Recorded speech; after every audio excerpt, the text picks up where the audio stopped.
So guys, dun sa last part 2 sa story ko is nasa Dumaguete na ako.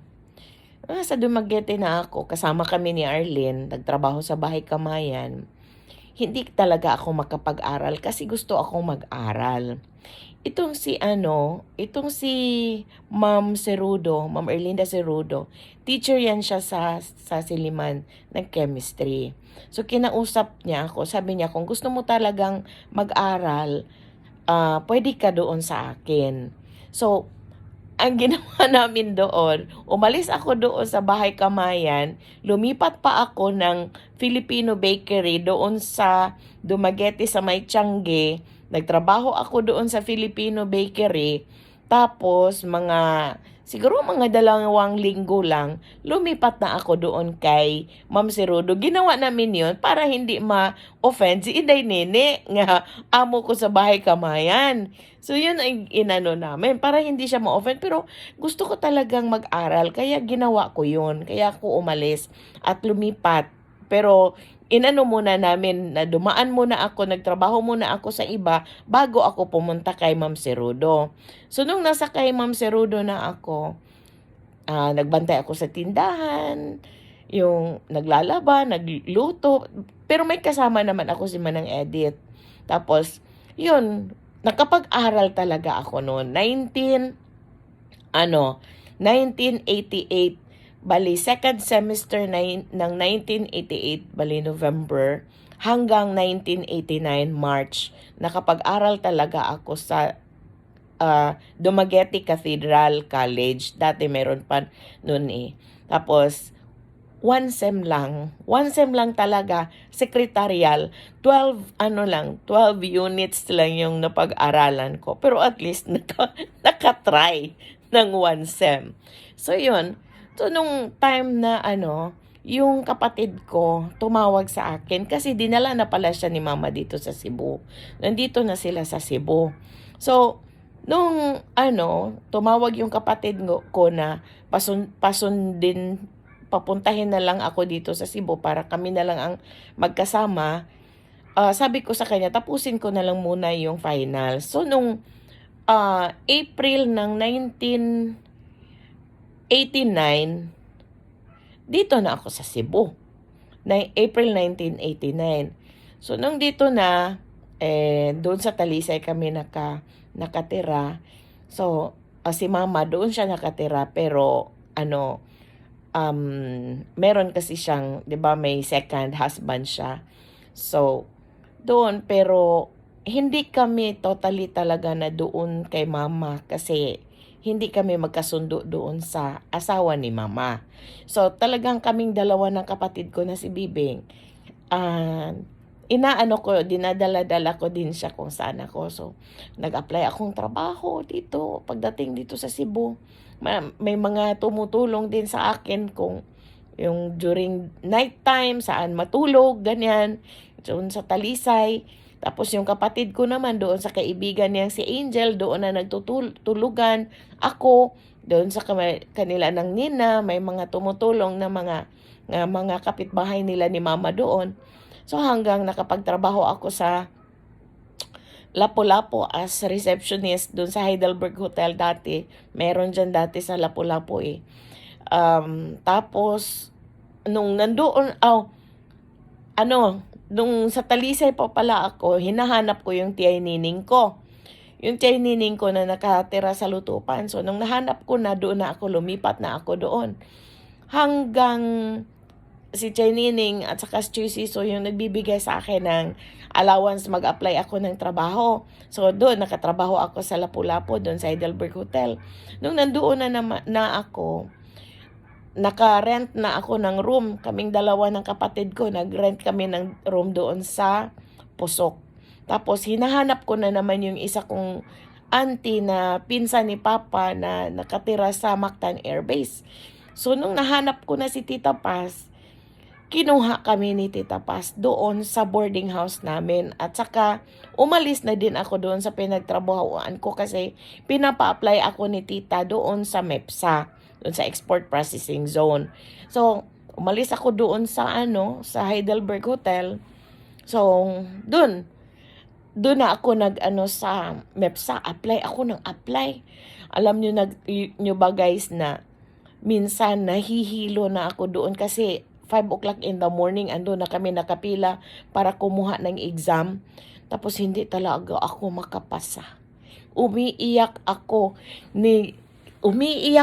kasi bakit na hindi ako makapasa? Samantalang yung mga pinsan ko na kasama kong nakatira doon kanila Tita Paz, nakapasa sila. Sabi ko, mas bright pa ako nito. Bakit sila nakapasa? Bakit ako hindi? So, hindi ko talaga maintindihan. So, hanggang sa dumating ang nakita ko na ads sa local dailies ba na naghanap ng sales rep, magbenta ng libro. So, in-applyan namin yun. May kasama pa din ako, mga pinsan ko, sila si Manong Kaloy at si Bobong. So, nag-apply kami doon at natanggap ako na magtinda ng libro. So, yun. Nagtinda kami ng libro. Ako ang nakasurvive. Sila si Manong Kaloy at saka si Bobong hindi. Umuwi sila ng Negros. Ako, nakasurvive ako doon. Kasi, encyclopedia, yung Collier's Encyclopedia yung ibibinta namin. So, ako, inano ko talaga yun. Yung, ang tawag dito, pinag-anuhan ko talaga na matuto akong magtinda ng libro. So, ang nagbibigay sa akin ng allowance doon si Tita Paz at saka si Tito Pedro. Sabihin ni Tito Pedro, ano ba yung klaseng trabaho na yan? Wala kang sweldo. So hanggang sa nakapagtrabaho ako. Kasi huminto ako doon, nakapagtrabaho ako sa yung distributor ng wine. Bale, promodizer ako sa mga wine. Tapos na-assign ako sa mga supermarket sa wine section. So, doon ko nakilala yung papa ng anak ko. Oo. Ito talaga yung totoo. Doon ko nakilala yung papa ng anak ko. So, pero nung time na yon, doon pa kami sa Tita Paz ko nakatira. Tapos, parang, ang kapatid ko kasi, si Bibing, syempre parang, nabuntis siya, tapos, inisip ko kung anong gagawin ko para matulungan ko siya, tapos, mahirap yun bang, wala ka talagang, hindi ka makapag-focus kasi, isipin mo pa yung kapatid mo na, kasi nung nabuntis yung kapatid ko, bali, nagrent ako ng payag, doon sa Talisay, sa harap lang din ng bahay ni Mama, nagrent ako para mamonitor lang din ni Mama si Bibing na hanggang manganak. Kasi binawi ko man siya doon sa pamilya ng nakabuntis sa kanya. Kasi hinatid man sana siya namin ni Tita doon kasi nga ipakasal. Pero kasi si Bibing underage pa, so hindi yan natuloy. So, doon lang namin siya pero naawa ako ba kasi maglalaba na ba daming labahan, tapos yung basta ayaw kong doon siya. So kinuha ko siya doon, binawi ko siya at nagrent ako ng room para ng payag para doon ko siya nilagay. So hanggang yung gusto ko na rin na meron akong yung bahay na mauuwian talaga, na makapag-focus na lang din ako sa pagtrabaho. Doon, nag-live-in, doon ako nakipag-live-in sa ama ng anak ko. Tapos, ando na, si Bibing parang ang trabaho ko, nakapagtrabaho na ako sa RCP. Yung RCP Manufacturing, yung ahente na ako sa fire extinguisher. Bali yung experience ko doon sa pagtitinda ko ng libro, doon ko nakuha kung paano ako mag-sales rep sa mga fire extinguisher. Doon ako na-train talaga sa pagtinda ng libro. So, kasi pag-aralan mo yung buong volume ng libro para ma-i-explain mo sa client. So doon ako na-train talaga. Hanggang nung nakapagtrabaho na naman ako sa RCP, yung fire extinguisher, as sales rep, na-train na din talaga ako doon. Kasi mag-seminar naman ako ng yung mga safety engineers ng MEPSA. Mag-conduct na ako ng Fire Origin Prevention and Control Seminar. Tapos mag-fire demo kami. So, ganun.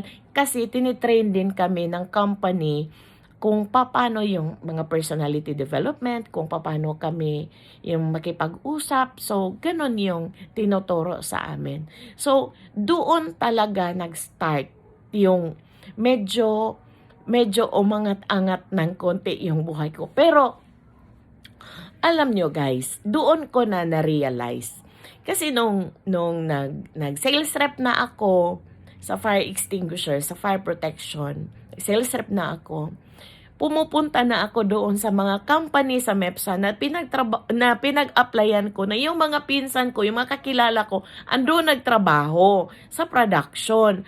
Tapos ako andun pa, inspection lang doon kasi kami, safety audit, mga ganyan-ganyan. Kasama ko yung mga safety engineers ng MEPSA, pati yung fire brigade at saka mga firemen sa MEPSA. So, yun ang mga kasama ko. So, doon ko na na-realize talaga na si God talaga is meron siyang something na ibinahagi para sa akin. Kasi, doon ko na naintindahan. Kasi,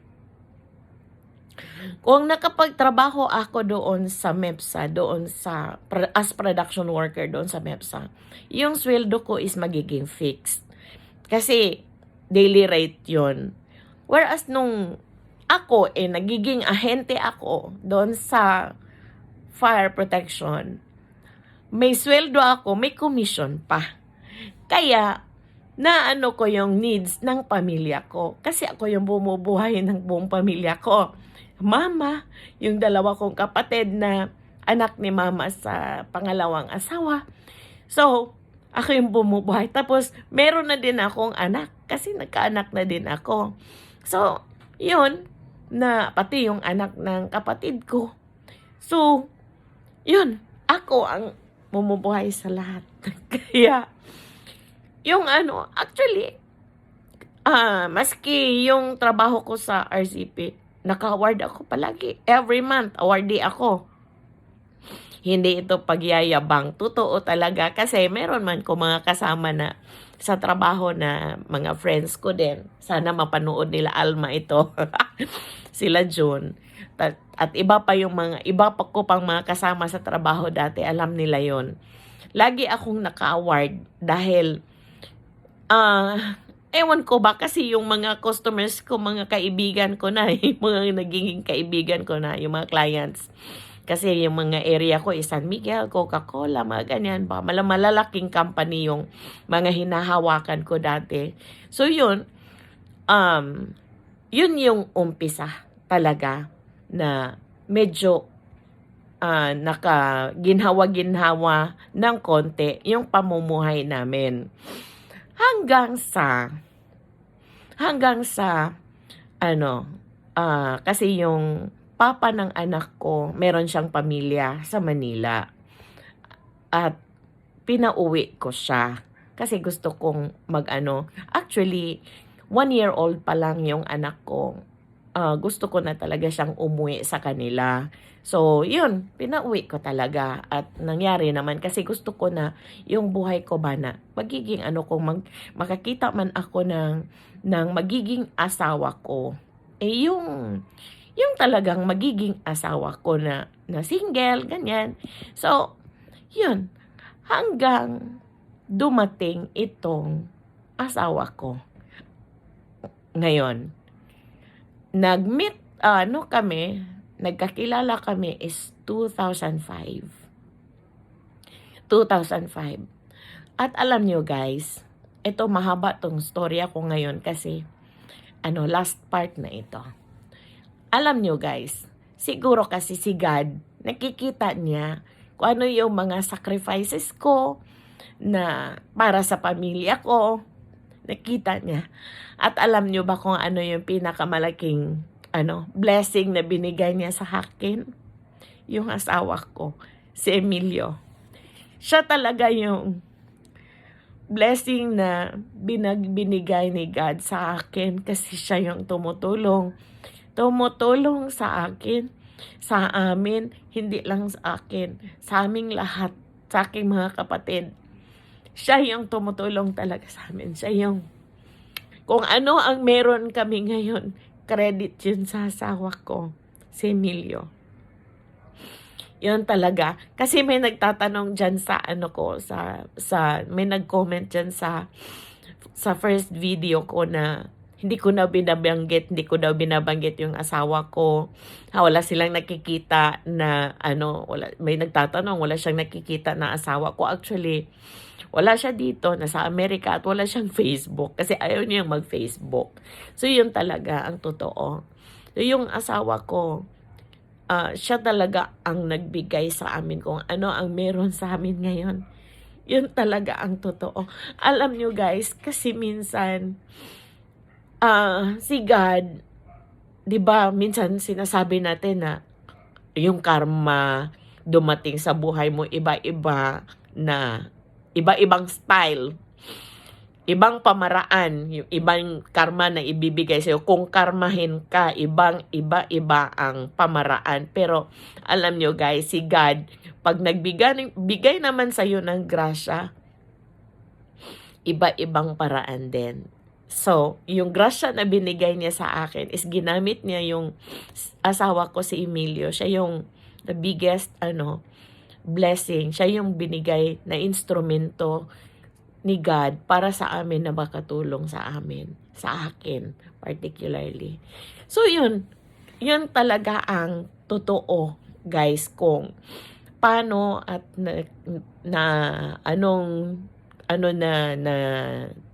ganito na yung buhay ko kasi talaga sa asawa ko. At saka ako, tinutulungan ko din siya. At saka kami, yung mga kapatid ko, kung ano man yung meron sila na nagtutulungan kami. Bali, hindi din namin inabuso kung ano yung tulong na binigay sa akin ng asawa ko. Sa amin, di namin inabuso. So, nakita naman ng asawa ko na nag-grow lahat. Lahat ng mga pinaghirapan niya na ipinundar namin dito, nag-grow naman. So, yun ang totoong story ko talaga, guys. Sana nagustuhan ninyo yung story ko, guys, ha. Kasi gusto kong maano sa mga tao or sa mga bata ngayon, sa mga teenagers or basta sa lahat na minsan si God, basta magiging totoong tao ka, hindi naman ako perfectong tao. Meron din ako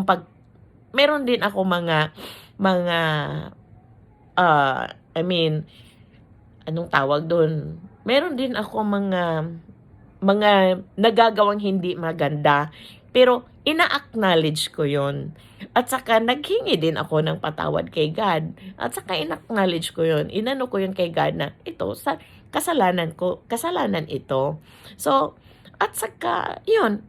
Kaya siguro binigyan niya ako ng blessing na yung asawa ko na mabait, na tumutulong talaga sa amin, na yun ang paraan niya kung paano niya ako binago yung buhay ko. So, kaya gusto ko na yung sa ibang mga tao na yung minsan nawala ng pag-asa, huwag guys, kasi pray ka lang, tapos trabaho ka lang kung ano yung basta merong paraan si God, hindi man sa asawa mo, sa anak mo. Yung mga anak mo, sila yung magbibigay sa'yo ng magandang pagka lahat. Yung pinsan ko nga, sa dami ng anak niya, siya yung trabaho niya pang lang, mag-sales mag-ahente-ahente ng mga lupa. Tapos yung asawa lang din niya yung nagtatrabaho. Pero tingnan mo, dati magsabi siya sa akin, "Day, masyadong yung buhay ko, ganyan, ganyan." Maliit pa yung mga bata, nag-aral pa. Pero ngayon, puro professional, yung 6, lahat ng 6 na mga bata niya, lahat professional. At maganda na yung niya, pinabakasyon-bakasyon na lang ngayon sa abroad, oh, 'di ba? So ganun, guys. So hindi talaga tayo, yun bang magpawala ng pag-asa. Lang, pray harder and work harder. Ganun lang. So 20 minutes talaga ito, guys. Sana pinanood nyo ito hanggang natapos. Salamat talaga. And bye-bye. Sana panoorin nyo pa yung iba ko pang videos. Pero natapos na dito yung life story ko. Bye!